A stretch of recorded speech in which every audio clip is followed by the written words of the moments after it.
Vamos falar sobre os capítulos 16 e 17 de 1 Samuel. Inclusive, temos hoje uma daquelas histórias famosas de escola dominical de Davi e Golias. Mas antes disso, nós temos Deus falando com Samuel para ir ungir Davi. E ele não sabia quem era Davi, mas ele falou com Deus. Ele falou: Deus, mas se o Saul ficar sabendo, vai me matar. E aí Deus ensina ele a dar uma desculpa, um disfarce. Veja que Deus usa essas coisas. Você não pode ir contra um governante abertamente. Você tem que ter algum tipo de coisa. Ele falou assim: fala que você vai lá fazer um sacrifício.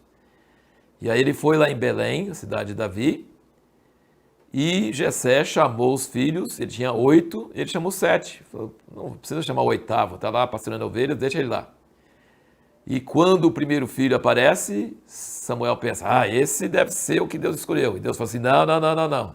A primeira vez eu escolhi um cara bonito, alto, imponente. Agora não. Agora não olha para o exterior. Deus não vê como vê o homem, ele vê o coração.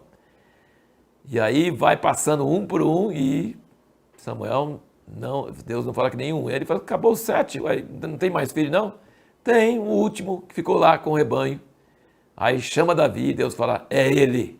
E aí ele ungiu ele na presença dos seus irmãos e provavelmente daqueles anciãos de Belém que estavam lá. Mas não disse que ele falou nada. Ungiu ele, mas não falou nada. Talvez eles não sabiam que era ser ungido para ser rei. Porque se soubesse, talvez ia vazar o segredo, ou então eles sabiam e guardaram bem o segredo, eu não sei. Mas de qualquer forma, ele ungiu Davi. Esse é o primeiro passo na vida de uma pessoa. Mas não quer dizer que é uma promessa, uma palavra que vai se cumprir logo. Vai demorar. Você vai notar como demora e como é doído o processo até chegar lá. É igual na história de José, que ele teve os sonhos, mas até que esses sonhos se cumprissem, sofreu muito e passaram-se muitos anos. Davi a mesma coisa. Foi ungido no meio de seus irmãos, mas a vida dele continua e ele vai pastorear ovelhas. E o Espírito de Deus veio sobre ele. E o Espírito de Deus se afastou de Saul. E um espírito mau da parte de Deus afetou Saul. Ele tinha acesso de ficar endemoniado praticamente. E terrível. E por que fala espírito mau da parte de Deus? Você precisa lembrar que o diabo e seus anjos não estão no inferno. Eles estão rodeando a terra e dizem Jó que eles aparecem diante de Deus. E Deus não faz coisas más, mas às vezes ele permite que o diabo ou alguns demônios façam essas coisas. Então o Espírito Santo saiu de Saul e um espírito mau vinha sobre ele. E aí Davi tinha 2 qualidades. Quais são as 2 qualidades? Ótimo pastor de ovelhas. E veja bem, gente, quer ser usado por Deus? Pastoreia ovelhas. Moisés pastoreou ovelhas muitos anos e governou Israel. Davi pastoreou ovelhas e governou Israel. Deve ter alguma coisa muito importante esse negócio de pastorear ovelhas. E além de pastorear ovelhas, Davi era um exímio arpista, músico, tocava muito bem. E aí os servos de Saul mandam chamar ele e toda vez que ele toca, Saul é livre, esse espírito mau vai embora. A música de Davi consegue afugentar esse espírito mau que vinha sobre Saul. E aí nós chegamos na história de Davi e Golias. Esse gigante, que é um tema em toda a Bíblia, né? Nós vemos desde o início, desde Gênesis 6, que tem gigantes na terra, gigantes que assustaram o povo de Israel para não entrar na terra, gigante que Caleb venceu.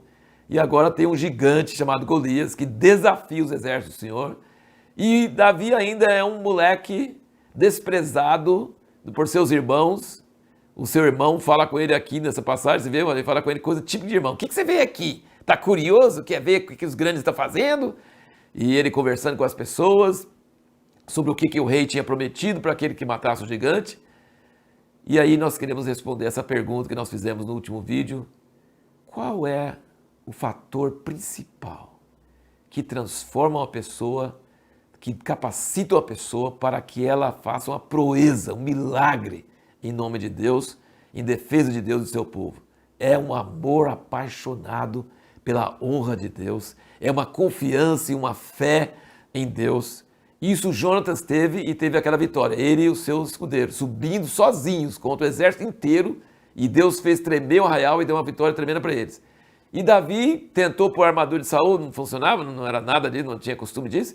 Foi com 5 pedrinhas, mas não gastou 5. Se tivesse gastado a segunda, talvez ele tinha morrido.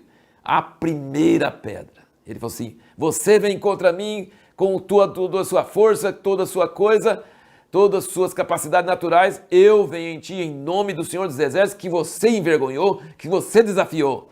E o Espírito Santo de Deus pegou aquela pedra e fez ela acertar no único lugar do gigante que não tinha armamento, bem na testa. Derrubou o gigante. A primeira pedra tinha que acertar e acertou. E o que abriu a janela, a possibilidade de Deus fazer um milagre desse através de Davi, foi o zelo dele pela honra de Deus. O zelo dele pelo nome de Deus. O zelo dele pelo povo de Deus. É amor a Deus. E uma outra coisinha que você não pode desprezar, que também é importante. Ele já tinha experiência para vencer leão e urso, defendendo o rebanho. Então ele tinha experiência de Deus ajudar ele contra monstros, contra pessoas, contra bichos impossíveis. Então ele considerou o gigante como se fosse como o leão ou o urso, que ele já tinha vencido em nome do Senhor. Então ele tinha fé nas experiências passadas e zelo pelo nome de Deus. E é isso que abre a janela, a oportunidade para Deus nos usar para fazer proezas. Não é ambição, não é querer ser famoso, é querer zelar pelo nome de Deus, é ter amor pelo povo de Deus e amor pelo nome de Deus. E a pergunta que nós vamos responder no próximo vídeo é: por que a presença e a unção de Deus na vida de uma pessoa pode trazer muitos problemas para ela?